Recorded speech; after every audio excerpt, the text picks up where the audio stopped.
새벽 5시 아무것도 보이지 않습니다. 레이더 요원의 목소리가 떨렸습니다. 이란 영공을 덮친 건 이스라엘이 아니었습니다. 눈에 보이지 않는 유령떼처럼 손바닥만 한 드론들이 정밀하게 급소만을 노렸어요. 그것은 곧 한국 기술의 이름 없는 데뷔전이었다. 대한민국, 세계가 인정한 기술 강국이 이제는 전장을 바꾸고 있었다. 그러나 아이러니하게도 이 전장에서 아내를 잃은 이란 장교 알리는 적의 기술 속에서 희망의 실마리를 발견한다. 누군가에게는 상상조차 불가능한 일, 그러나 분명히 존재하는 현실입니다. 시작 전에 좋아요와 구독 버튼 가볍게 한번 눌러주시면 저희에게 정말 큰 힘이 됩니다. 그럼 바로 시작하겠습니다. 안녕하세요. 저는 레자 모하마디라고 합니다. 이란 혁명수비대 전자전 연구소에서 12년째 시스템 분석관으로 일하고 있어요. 제 전문 분야는 적국의 무인기 시스템 분석과 대응 전략 수립이었습니다. 미국의 프레데터부터 이스라엘의 헤론까지 중동 상공을 날아다니는 모든 드론의 특성과 약점을 꿰뚫고 있다고 자부했었죠. 그런데 2025년 3월 아침,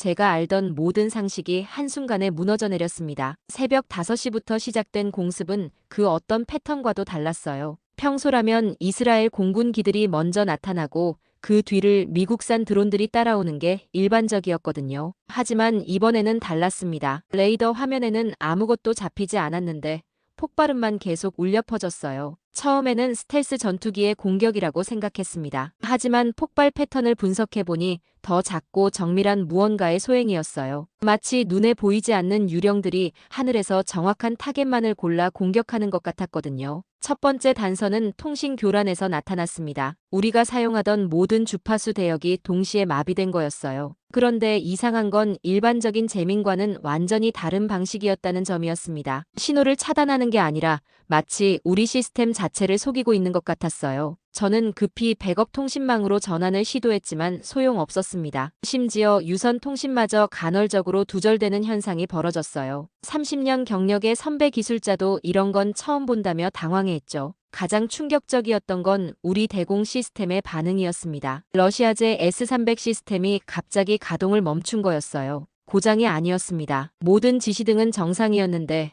미사일 발사 명령만 전달되지 않았거든요. 마치 누군가 우리 시스템에 침투해서 핵심 기능만 골라 차단한 것 같았어요. 오전 10시쯤 되어서야 적의 정체가 드러나기 시작했습니다. 현장 관측팀에서 보고한 내용은 믿기 어려웠어요. 손바닥만한 크기의 소형 드론들이 떼를 지어 날아다니고 있다는 것이었습니다. 그것도 수백 대 단위로 말이죠. 하지만 더 놀라운 건 그 드론들의 움직임이었습니다. 마치 하나의 거대한 두뇌가 조종하는 것처럼 완벽하게 협조하며 공격하고 있었거든요. 일부는 정찰을 담당하고 일부는 통신을 교란하고 또 일부는 정밀 타격을 수행하는 역할 분담이 완벽했어요. 가장 절망적이었던 순간은 우리 전투기가 출격을 시도했을 때였습니다. 활주로에서 이륙하려던 F-14이 갑자기 모든 전자장비가 다운되면서 긴급 착륙해야 했거든요. 조종사는 계기판의 모든 표시가 사라졌다고 보고했어요. GPS도 레이더도 심지어 기본적인 항법 장치까지 모두 먹통이 된 거였습니다. 저는 그제야 깨달았습니다. 이건 단순한 드론 공격이 아니라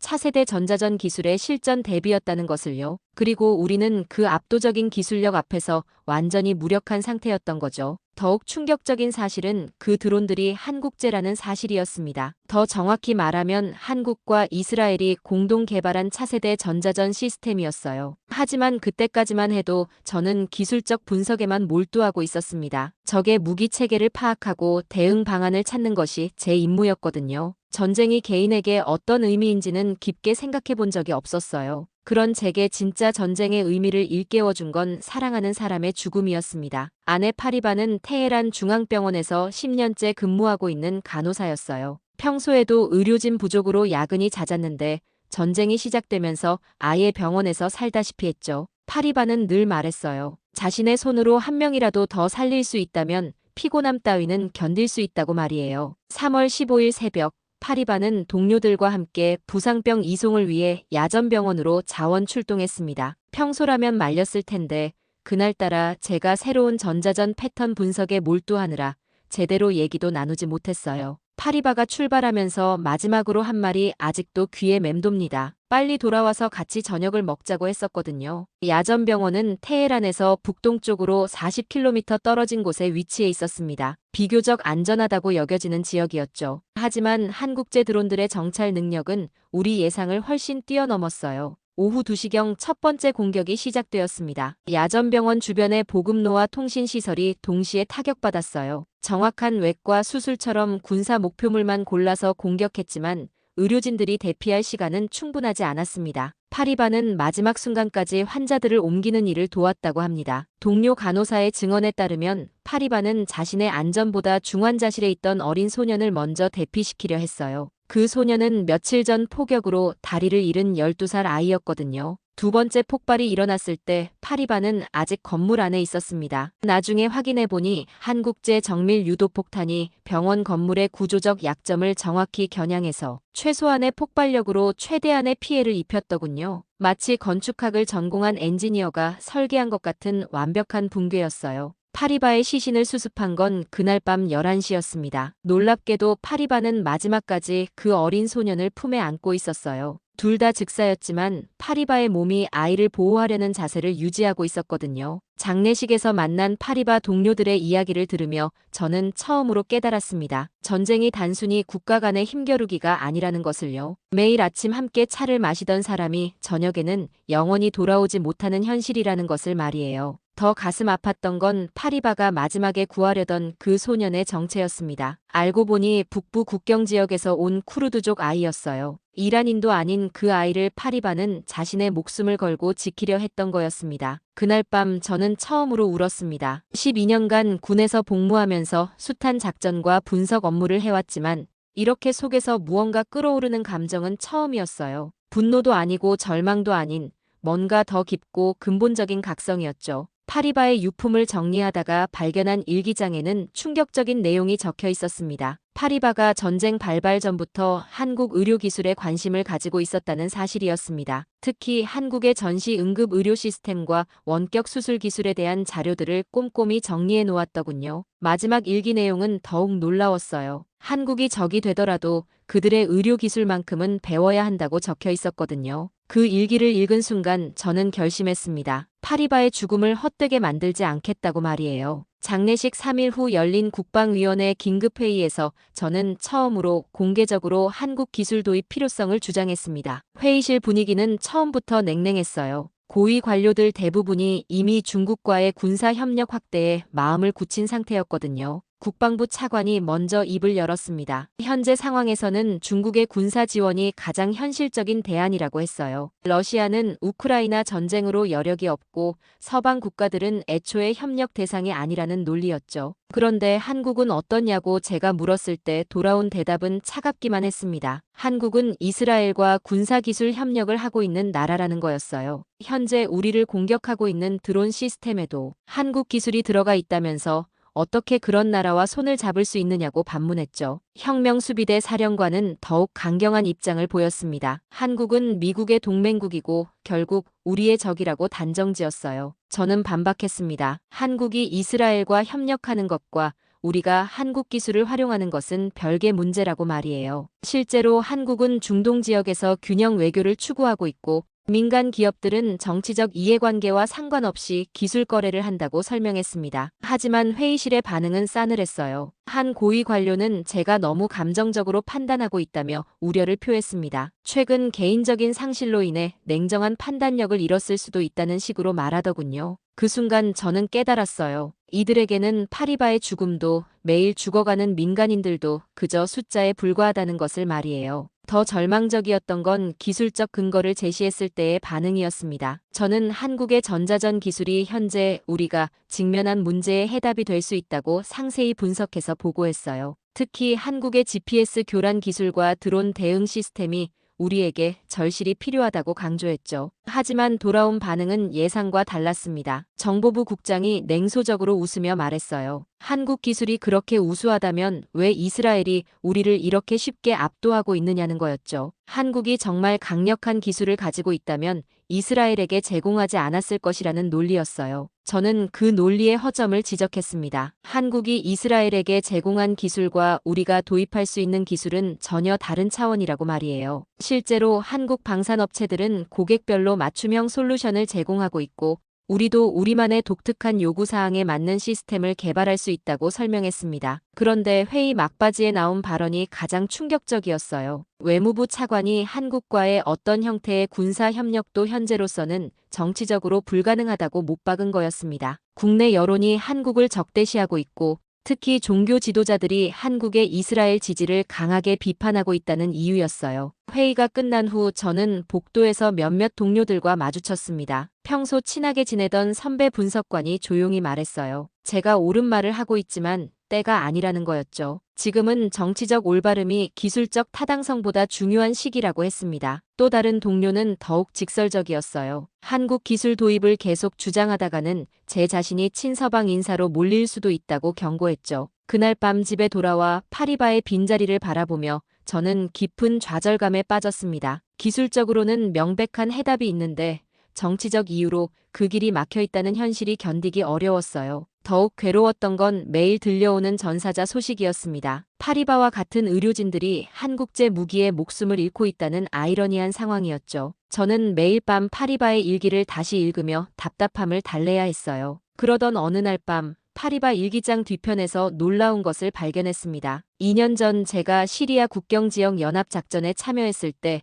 찍은 사진이 끼워져 있었던 거예요. 그 사진을 보는 순간 거의 잊고 있던 기억이 생생하게 되살아났습니다. 2023년 가을 시리아와 이라크 국경 지역에서 IS 잔당들이 드론을 이용한 테러 공격을 시도했던 적이 있었어요. 당시 이란, 이라크, 시리아 3국이 공동으로 대응 작전을 펼쳤는데 저도 전자전 지원팀으로 참여했었죠. 문제는 IS가 사용한 드론들이 예상보다 훨씬 정교했다는 점이었습니다. 중국산 상용 드론을 개조한 것이었는데 GPS 유도 시스템과 간단한 폭발 장치를 탑재하고 있었어요. 더 골치 아픈 건 이 드론들이 때를 지어 공격한다는 점이었죠. 우리가 보유한 전통적인 대공 시스템으로는 손바닥만한 크기의 드론들을 효과적으로 요격하기 어려웠습니다. 미사일로 잡기에는 너무 작고 대공포로는 너무 빨랐거든요. 게다가 수십 대가 동시에 몰려오니까 어디부터 막아야 할지 막막한 상황이었어요. 바로 그때 등장한 게 한국 민간업체 시그마넷의 기술진이었습니다. 이라크 정부가 민간 용역으로 고용한 팀이었는데 불과 4명이 상황을 완전히 바꿔놓았어요. 팀을 이끌던 기술자는 박소영이라는 30대 초반의 여성이었습니다. 처음 만났을 때는 솔직히 의구심이 들었어요. 이렇게 어린 사람이 과연 복잡한 전자전 상황을 해결할 수 있을까 싶었거든요. 하지만 박소영이 현장에서 보여준 능력은 경이로웠습니다. 박소영 팀이 가져온 장비는 겉보기에는 평범한 노트북과 몇 개의 안테나가 전부였어요. 하지만 그 작은 장비로 IS 드론들의 GPS 신호를 완전히 교란시켜버렸습니다. 더 놀라운 건 단순히 신호를 차단하는 게 아니라 가짜 GPS 좌표를 전송해서 드론들을 엉뚱한 곳으로 유도한다는 점이었어요. 작전 첫날 박소영의 시스템이 작동하자 IS 드론들이 하나둘 갈 곳을 잃고 맴돌기 시작했습니다. 일부는 아예 통제를 잃고 추락했고 일부는 엉뚱한 방향으로 날아가 버렸어요. 가장 인상적이었던 건 몇 대의 드론이 서로 충돌하도록 유도한 장면이었죠. 하지만 박소영의 진짜 실력은 둘째 날에 드러났습니다. IS 측에서 GPS 교란에 대응해 수동 조종으로 전환했거든요. 일반적으로는 이런 상황에서 전자전 장비가 무력해지기 마련인데 박소영은 전혀 다른 접근법을 사용했어요. 박소영이 개발한 시스템은 드론의 통신 주파수를 실시간으로 분석해서 조종 신호 자체를 해킹하는 방식이었습니다. 마치 적의 리모컨을 빼앗는 것처럼 드론의 조종권을 완전히 탈취해버렸어요. 그날 IS가 띄운 12대의 드론 중 8대가 우리 쪽으로 날아와 안전하게 착륙했습니다. 가장 놀라웠던 순간은 작전 마지막 날이었어요. IS가 마지막 발악으로 대형 드론 한 대에 강력한 폭발물을 실어서 우리 기지를 향해 보낸 거였습니다. 이 드론은 이전과 달리 완전히 자율 비행 모드로 설정되어 있어서 통신 교란이 통하지 않았어요. 박소영은 침착하게 상황을 분석한 뒤 전혀 예상치 못한 해결책을 제시했습니다. 드론의 자율 비행 시스템이 장애물 회피를 위해 사용하는 센서를 역으로 이용하겠다는 거였어요. 특수한 전파를 발사해서 드론이 거대한 장애물이 앞에 있다고 착각하게 만들겠다고 했죠. 결과는 완벽했습니다. 우리 기지를 향해 돌진하던 드론이 갑자기 상승하기 시작하더니 연료가 떨어져 사막 한복판에 추락했어요. 폭발은 일어났지만 아무도 다치지 않았죠. 작전이 끝난 후 박소영과 개인적으로 대화할 기회가 있었습니다. 박소영은 자신들의 기술이 무기를 만드는 기술이 아니라고 강조했어요. 오히려 무기를 무력화시키는 기술이라고 했죠. 전쟁을 끝내는 기술이라고 표현하더군요. 박소영이 마지막에 한 말이 특히 인상 깊었습니다. 기술에는 국경이 없지만 기술을 사용하는 사람의 마음에는 국경이 있다고 했어요. 같은 기술이라도 누가 어떤 목적으로 사용하느냐에 따라 완전히 다른 결과를 낳는다는 의미였죠. 그때까지만 해도 저는 그 말의 진정한 의미를 이해하지 못했습니다. 하지만 지금 상황에서 그 기억을 되살려보니 박소영이 말하고자 했던 바가 무엇인지 명확해졌어요. 한국 기술이 진정 평화를 위한 기술이라면 지금 우리 상황에서도 그 진가를 발휘할 수 있을 거라는 확신이 들었어요. 박소영과 시그마넷이 답이었습니다. 문제는 어떻게 접촉하느냐였어요. 공식 외교 채널로는 불가능했고 비공식 루트마저 막혀있는 상황이었거든요. 하지만 저는 포기하지 않았습니다. 파리바가 마지막까지 포기하지 않았던 것처럼 말이에요. 해결책은 뜻밖의 곳에서 나왔습니다. 파리바의 대학 동기 중에 터키 이스탄불에서 의료기기 수입업을 하는 친구가 있었거든요. 파리바 장례식에 참석했던 그 친구 나지아가 제게 도움의 손길을 내밀었어요. 나지아는 한국 의료기기 회사들과 정기적으로 거래하고 있었고 그 관계를 통해 한국 방산업체와의 연결고리를 찾을 수 있을 거라고 했습니다. 물론 위험한 일이라는 걸 알고 있었지만 파리바를 위해서라도 도와주겠다고 말하더군요. 2주일간의 복잡한 준비 과정을 거쳐 저는 마침내 이스탄불을 거쳐 서울로 향할 수 있었습니다. 공식적으로는 의료기기 박람회 참관이었지만 실제 목적은 시그마넷과의 접촉이었어요. 나지아가 정교하게 짜놓은 각본 덕분에 이란 당국도 의심하지 않았죠. 서울에 도착한 첫인상은 충격적이었습니다. 전쟁 중인 나라에서 온 제게는 평화로운 일상이 너무나 비현실적으로 느껴졌거든요. 지하철에서 사람들이 평온하게 스마트폰을 보고 있는 모습이 마치 다른 세상 같았어요. 박소영과의 재회는 강남구 한 카페에서 이루어졌습니다. 2년 만에 만난 박소영은 여전히 날카로운 눈빛을 하고 있었지만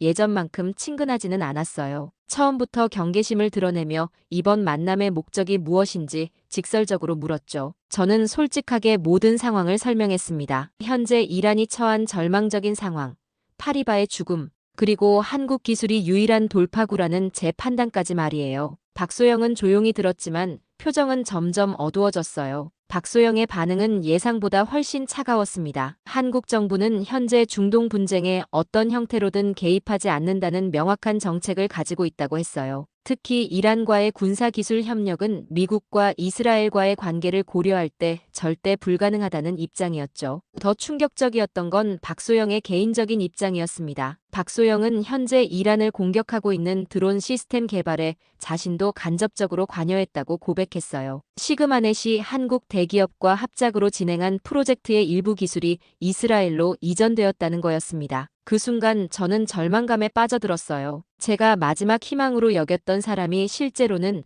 우리를 공격하는 무기를 만드는 일에 참여했다니 말이에요. 박소영도 제 표정을 보고 괴로워하는 것 같았지만 현실은 바뀌지 않았습니다. 하지만 대화가 끝날 무렵 박소영이 조심스럽게 다른 가능성을 제시했어요. 정부 차원의 협력은 불가능하지만 민간 기업 차원에서는 다른 접근이 가능할 수도 있다는 거였습니다. 물론 매우 제한적이고 조건부이지만 말이에요. 박소영이 제시한 조건은 까다로웠습니다. 첫째, 어떤 형태든 한국 정부의 공식적인 개입은 있을 수 없다는 점이었어요. 둘째, 순수하게 민간 기업 간의 상업적 거래로만 진행되어야 한다는 것이었죠. 셋째, 절대로 공개되어서는 안 되며 발각될 경우 모든 책임은 이란 측이 져야 한다는 조건이었습니다. 가장 어려운 조건은 기술의 용도였습니다. 박소영은 자신들이 제공할 수 있는 기술이 공격용이 아닌 방어용에 한정된다고 못 박았어요. GPS 교란이나 드론 무력화 같은 기술은 가능하지만 직접적인 타격이나 파괴를 위한 기술은 절대 제공할 수 없다는 거였죠. 저는 그 조건들을 받아들였습니다. 사실 우리에게 필요한 것도 공격 무기가 아니라 방어수단이었거든요. 현재 상황에서는 적의 공격을 막아내는 것만으로도 충분히 의미가 있었어요. 박소영은 마지막으로 한 가지 더 강조했습니다. 이번 협력이 성사된다면 그것은 한국 정부나 기업의 정치적 판단이 아니라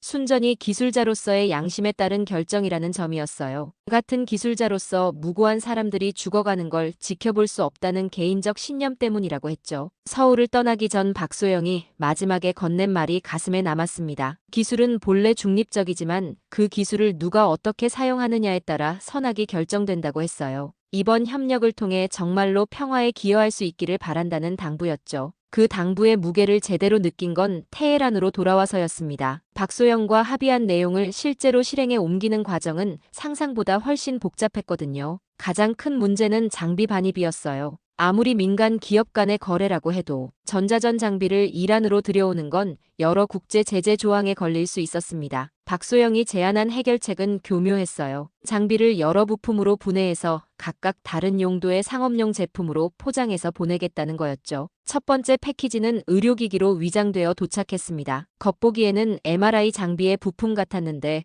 실제로는 고출력 신호 발생기였어요. 두 번째는 통신 장비로 포장되어 왔고 세 번째는 심지어 농업용 드론 부품이라고 되어 있었죠. 나지아의 의료기기 회사가 중간 역할을 톡톡히 해냈습니다. 터키에서 한번 경유하면서 완전히 다른 서류로 바뀌어 이란에 들어왔거든요. 세관에서도 의심하지 않았어요. 실제로 의료용으로도 사용 가능한 장비들이었으니까요. 문제는 조립 과정이었습니다. 박소영이 보내준 매뉴얼은 암호화되어 있었고 해독하는 데만 일주일이 걸렸어요. 더 어려웠던 건 혼자서 모든 걸 해야 한다는 점이었죠. 다른 사람에게 도움을 요청할 수도 없는 상황이었거든요. 조립을 마친 장비의 첫 테스트는 테헤란 외곽의 한적한 공장에서 진행했습니다. 박소영이 원격으로 지원해주기로 했는데 시차 때문에 새벽 시간에 통화해야 했어요. 암호화된 음성 통화로 진행되었지만 그래도 긴장되는 순간이었죠. 첫 번째 테스트에서는 아무 일도 일어나지 않았습니다. 장비는 정상 작동하는 것 같았는데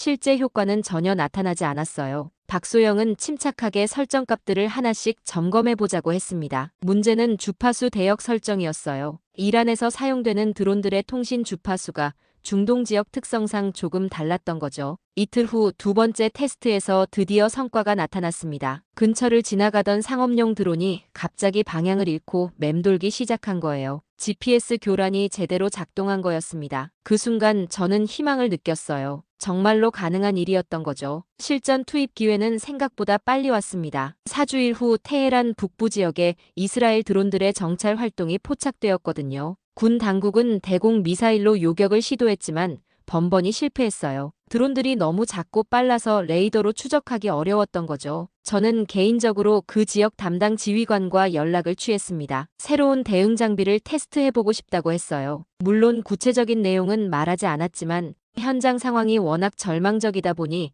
지휘관도 무엇이든 시도해보자는 입장이었죠. 장비를 현장으로 옮기는 것도 쉽지 않았습니다. 공식적인 군 차량을 사용할 수는 없었고 결국 민간 트럭을 빌려서 은밀하게 이동해야 했어요. 박소영이 보내준 장비는 생각보다 컴팩트했지만 설치하는 데는 몇 시간이 걸렸죠. 운명의 순간은 그날 오후 3시경에 찾아왔습니다. 이스라엘 드론 편대가 다시 나타난 거예요. 이번에는 6대가 일렬로 날아오고 있었습니다. 저는 떨리는 손으로 장비를 가동시켰어요. 처음 몇 분간은 아무 변화가 없었습니다. 드론들은 여전히 정상적으로 비행하고 있었어요. 하지만 점차 이상한 움직임을 보이기 시작했죠. 일정한 패턴으로 날던 드론들이 하나둘 흔들리기 시작한 거였습니다. 가장 앞서 날던 드론이 먼저 무언가 잘못되었다는 걸 깨달은 것 같았어요. 갑자기 상승하더니 큰 원을 그리며 맴돌기 시작했습니다. 다른 드론들도 마찬가지였어요. GPS 교란이 효과를 발휘하고 있었던 거죠. 하지만 진짜 놀라운 일은 그 다음에 벌어졌습니다. 박소영의 시스템이 단순히 GPS만 교란하는 게 아니었거든요. 드론들 간의 통신 네트워크도 동시에 해킹하고 있었던 거예요.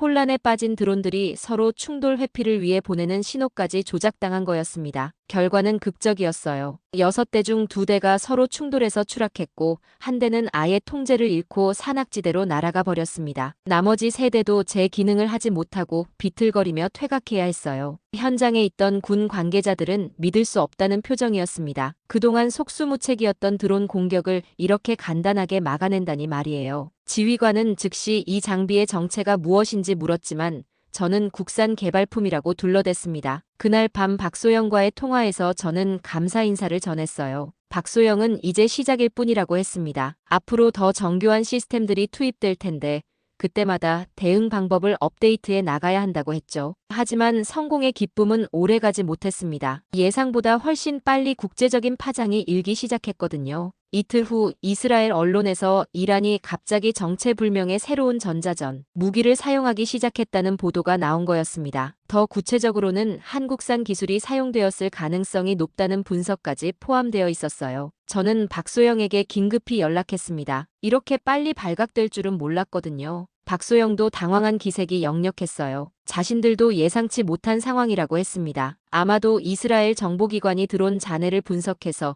교란 패턴을 역추적한 것 같다고 설명했죠. 더 심각한 문제는 미국의 반응이었습니다. 사흘 후 워싱턴에서 한국 정부에 공식적인 해명을 요구했다는 소식이 들려왔어요. 한국이 이란의 군사 기술을 지원했는지 확인하겠다는 내용이었죠. 한국 정부는 즉시 부인 성명을 발표했지만 분위기는 심상치 않았어요. 가장 걱정스러웠던 건 박소영의 안전이었습니다. 한국 내에서도 수사가 시작될 가능성이 있었거든요. 박소영은 모든 흔적을 지우고 있다고 했지만 완전히 안전하다고 보장할 수는 없었어요. 그런데 정작 더 큰 문제는 이란 내부에서 터졌습니다. 제가 성공적으로 드론을 무력화시킨 소식이 알려지자 갑자기 여러 세력들이 관심을 보이기 시작한 거예요. 특히 중국과 군사 협력을 추진하고 있던 강경파들이 강하게 반발했죠. 혁명수비대 사령부에서 긴급 소환 명령이 떨어졌습니다. 평소라면 성과를 인정받을 만한 상황이었는데 분위기가 전혀 달랐어요. 회의실에 들어서자마자 차가운 시선들이 저를 맞았거든요. 정보부 국장이 직설적으로 물었습니다. 어떤 기술을 사용했느냐는 거였어요. 저는 준비해둔 답변을 했습니다. 기존 러시아 장비를 개조해서 새로운 교란 방식을 적용했다고 말이에요. 하지만 국장의 표정을 보니 믿지 않는다는 게 분명했어요. 더 까다로운 질문이 이어졌습니다. 혁명수비대 부사령관이 최근 해외 출장 내역을 묻더군요.